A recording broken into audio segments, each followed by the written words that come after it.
Assalamualaikum warahmatullahi wabarakatuh. Perkenalkan, nama saya Fitria Fatimah Azhara dengan NIM O1A1200019 dari kelas A. Pada kesempatan kali ini, saya akan membawakan materi berjudul Hubungan Metabolisme Lipid dan Metabolisme Karbohidrat. Sebelum masuk ke materinya, pertama-tama kita akan membahas beberapa istilah-istilah dalam metabolisme. Yang pertama yaitu glikolisis, yang merupakan proses penguraian molekul glukosa secara enzimatik di dalam 10 urutan reaksi enzimatik untuk menghasilkan 2 molekul piruvat yang memiliki 3 atom karbon. Yang kedua yaitu glikogenolisis, adalah proses pemecahan glikogen yang bertujuan untuk mendapatkan energi bagi otot.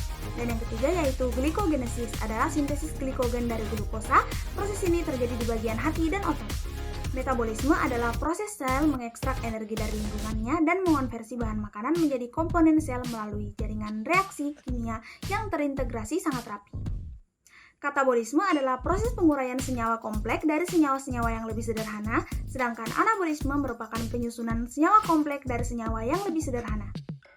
Metabolisme glukosa secara aerob menghasilkan lebih banyak ATP dibandingkan secara anaerob. Metabolisme glukosa atau yang biasa disebut metabolisme karbohidrat memiliki 2 jalur, yaitu aerob dan anaerob.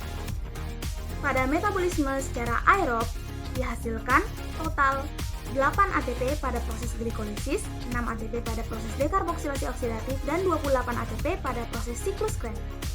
Sehingga apabila semuanya dijumlahkan, maka akan terbentuk 38 ATP untuk sel prokaryotik dan 36 ATP untuk sel eukaryotik. Mengapa demikian? Jumlah ATP pada sel eukaryotik hanya 36 saja, karena 2 ATP lainnya digunakan kembali untuk memasuki mitokondria untuk melakukan proses glikolisis selanjutnya. Metabolisme anaerob atau fermentasi asam laktat, yaitu menggunakan bahan baku berupa asam piruvat dari hasil glikolisis untuk menghasilkan asam laktat dan ATP. Reaksinya ada pada gambar sebagai berikut. Seperti yang terlihat pada gambar tersebut, bahwa ATP yang dihasilkan dari proses ini adalah sebanyak 2 ATP dan 2 asam laktat dari 1 molekul glukosa. Kemudian materi selanjutnya, bagaimanakah hubungan metabolisme lipid dan metabolisme karbohidrat? Yang pertama, berhubungan dalam proses metabolisme untuk membentuk ATP. Perhatikan diagram berikut.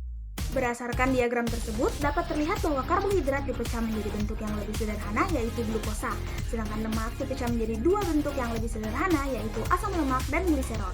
Glukosa yang masuk ke proses glikolisis akan bertemu dengan gliserol yang telah diubah bentuknya menjadi gliseraldehid 3-fosfat. Selanjutnya kemudian akan bertemu dengan asam lemak dalam bentuk asetil CoA untuk bersama-sama memasuki siklus Krebs. Yang kedua, berhubungan dalam pembentukan glikogen.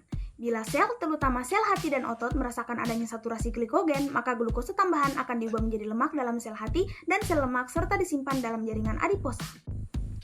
Selanjutnya, energi dari metabolisme lemak lebih tinggi daripada metabolisme karbohidrat.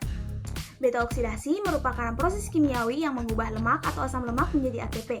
Banyak ATP yang dihasilkan bergantung pada kandungan atom C dan jenis lemak tertentu. Misalnya asam lemak mengandung 6 atom C akan menghasilkan 45 ATP.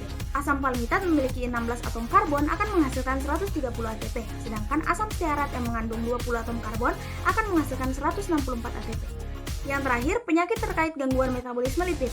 Dislipidemia adalah penyakit yang disebabkan oleh terganggunya metabolisme lipid akibat interaksi faktor genetik dan faktor lingkungan. Hal ini menyebabkan kadar kolesterol dalam tubuh menjadi tidak teratur dan tidak seimbang. Cara mencegahnya bisa dengan mengatur pola makan sehat serta olahraga teratur. Sedangkan cara mengobatinya bisa dengan mengonsumsi obat golongan statin. Obat golongan statin adalah obat yang berfungsi untuk mengurangi produksi kolesterol berbahaya, menurunkan kadar kolesterol berbahaya pada darah, atau meningkatkan kadar kolesterol yang menguntungkan. Demikian materi mengenai hubungan metabolisme lipid dan metabolisme karbohidrat yang dapat saya sampaikan. Lebih dan kurangnya mohon dimaafkan. Wabillahi taufiq wal hidayah. Wassalamualaikum warahmatullahi wabarakatuh.